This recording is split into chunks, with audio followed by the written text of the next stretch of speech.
Le don du sang, c'est quelque chose de joyeux, parce que la vie, c'est joyeux, et on n'imagine pas que les gens viennent donner leur sang dans une ambiance triste. Même si on soigne des malades lourds, le don et, je dirais, la générosité doit rester quelque chose de joyeux. Mais pour moi, c'est quelque chose de tout à fait normal. Je sais que tous les 3 mois, je prends mon rendez-vous et puis je viens. Et alors franchement, il y a juste la piqûre. Moi, je ne regarde pas trop comme la pique, mais après, on ressent absolument rien. C'est un geste assez merveilleux, quoi. Une solidarité qui est merveilleuse. Et c'est pas comme un médicament fabriqué, comme une pilule et terminé. Parce que c'est quelque chose de naturel. Quand j'étais plus jeune, j'étais donneur de sang. Et c'est impressionnant d'être à l'autre bout du tuyau.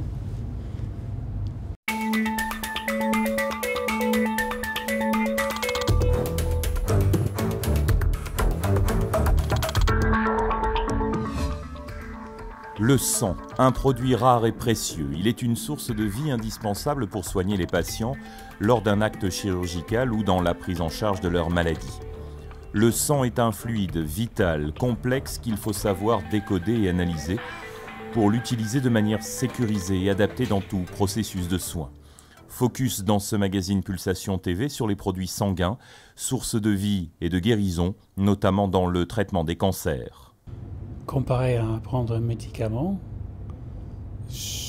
les médicaments que je prends, ils sont là pour soutenir une situation. Si je ne les prends pas, ça peut mal se passer, ça peut bien continuer. Mais si je ne reçois pas ça, c'est fini. Vu les chimios, surtout les chimios avant greffe, on vous détruit tout ce que la moelle a produit. C'est-à-dire que vous avez plus de globules blancs, plus de plaquettes. En fait, voilà quoi. On vous remet complètement à zéro. On est immunosupprimé. Et pour redémarrer assez rapidement, la seule solution, c'est les transfusions sanguines. Yann, Raymond sont hospitalisés pour des maladies du sang graves qui mettent en péril leur état de santé. Durant leur hospitalisation, ils reçoivent de nombreux traitements allant de la greffe de moelle osseuse à la chimiothérapie. Ils sont aussi transfusés, un acte médical indispensable, vital. L'hémato-oncologie est une des spécialités qui se définit en fait par la prise en charge des patients souffrant de maladies malignes du sang. Ces maladies sont comme par exemple des leucémies aiguës ou leucémies chroniques ou des lymphomes ou autres maladies de ce genre. Et le problème de ce type de maladie, c'est qu'elles atteignent la moelle qui produit les globules rouges, les plaquettes et les globules blancs. De ce fait, on n'arrive plus à produire ces éléments qui sont essentiels à la vie et la transfusion va être donc utile pour ces patients puisqu'ils ne peuvent pas transitoirement produire ces éléments. De plus, on va leur administrer pour les traitements des chimiothérapies intensives qui vont encore aggraver la situation, donc mettre la moelle à plat. Elle va ne plus être capable de produire ces globules rouges temporairement, ces plaquettes et ces globules blancs, et donc on va devoir les administrer et le sang, la transfusion est essentielle pour une période temporaire pour pouvoir suppléer un organe qui n'est plus fonctionnel temporairement.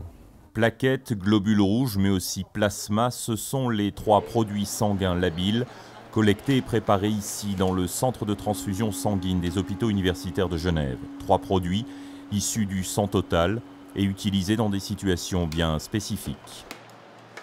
Alors le sang, c'est un produit, c'est un liquide et qu'on fait éclater en 3 produits. L'un, c'est le plasma, si vous voulez, c'est le sang sans les cellules. L'autre, c'est les concentrés érythrocytaires où on sélectionne que les globules rouges. Et puis le troisième, ce sont les plaquettes. Et c'est des cellules qui interviennent à la fois dans la coagulation, mais aussi dans le système immunitaire.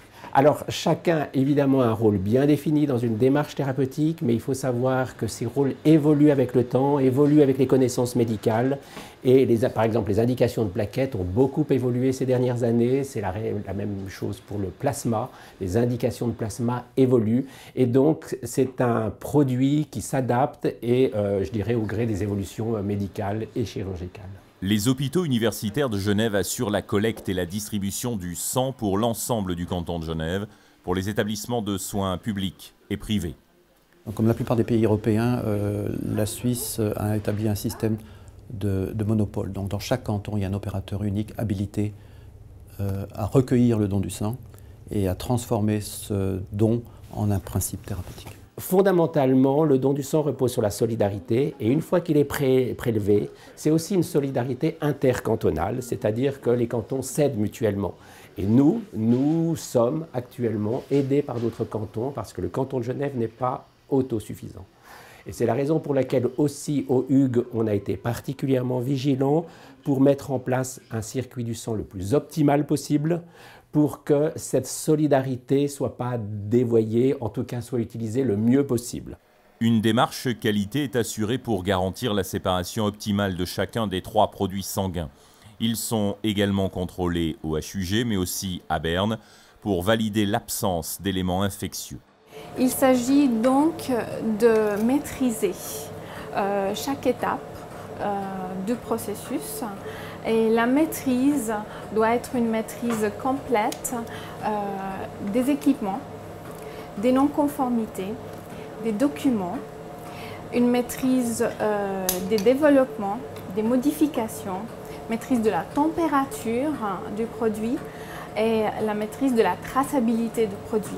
Chaque année, les HUG accueillent près de 11 000 donneurs. C'est beaucoup, mais c'est aussi trop peu car ces produits sont des ressources naturelles qui ne peuvent être conservés trop longtemps avant leur prescription. La manière la plus simple de conserver très longtemps, comme tout le monde le sait, dans son frigo et le congélateur, vous mettez au congélateur et ça tient plus longtemps. Malheureusement pour les cellules, c'est particulièrement difficile parce que la plupart des cellules n'aiment pas trop ce traitement, donc on les garde au froid éventuellement pour les globules rouges, mais on ne peut pas les congeler. Les globules rouges sont assez résistants, ils peuvent être au froid, donc la durée de conservation est assez longue. L'autre gros élément sanguin important, ce sont les plaquettes sanguines qui sont fragiles et dont la conservation est de l'ordre d'une semaine seulement, et ce qui pose des problèmes d'adéquation entre la disponibilité et le besoin médical de ces produits.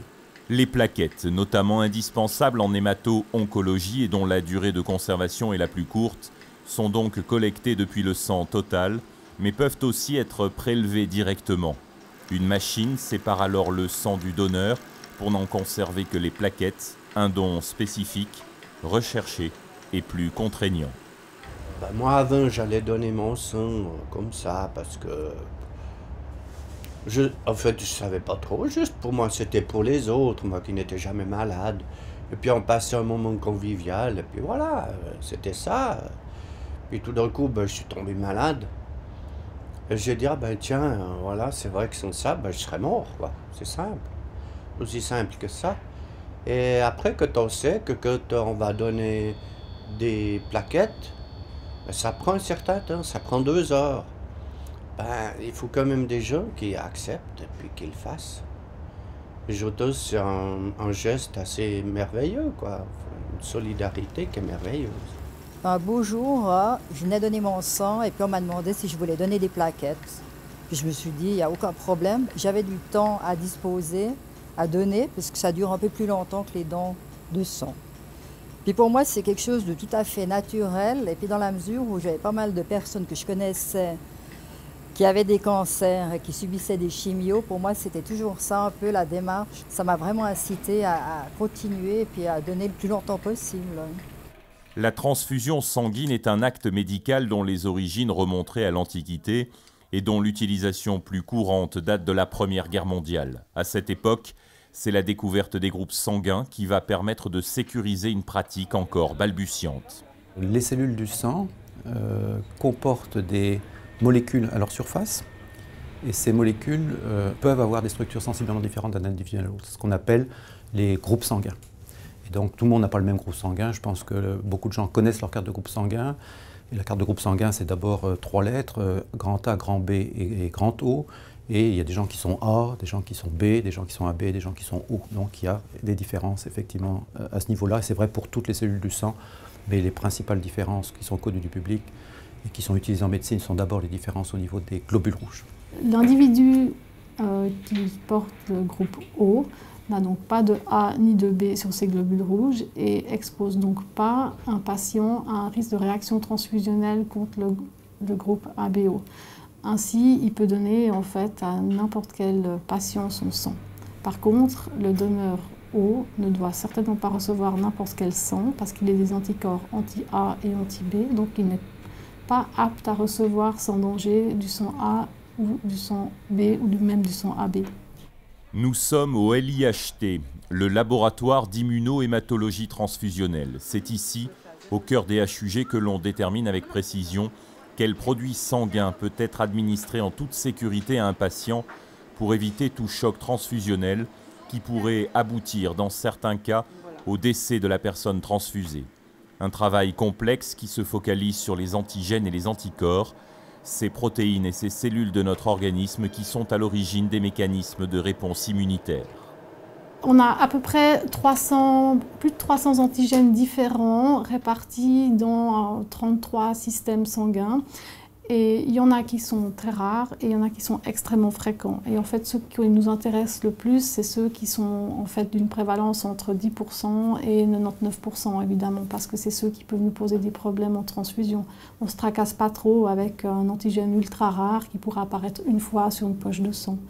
Donc d'abord, ce qui rend intéressant cliniquement un antigène érythrocytaire, c'est le fait qu'il peut être courant, qu'il y a un polymorphisme assez fréquent. Typiquement le RH, le système RHD, il y a 15% d'individus qui sont négatifs, 85% qui sont positifs. Là, ça peut poser un problème en transfusion. Donc d'abord, c'est cet intérêt-là, et puis après, il y a des antigènes qui ont un intérêt parce qu'ils sont dangereux quand ils suscitent un anticorps. Il y a des antigènes qui suscitent des anticorps qui ne sont pas dangereux. On ne s'explique pas pourquoi, mais ça ne fait pas de réaction transfusionnelle et c'est clair qu'on ne va pas les chercher systématiquement.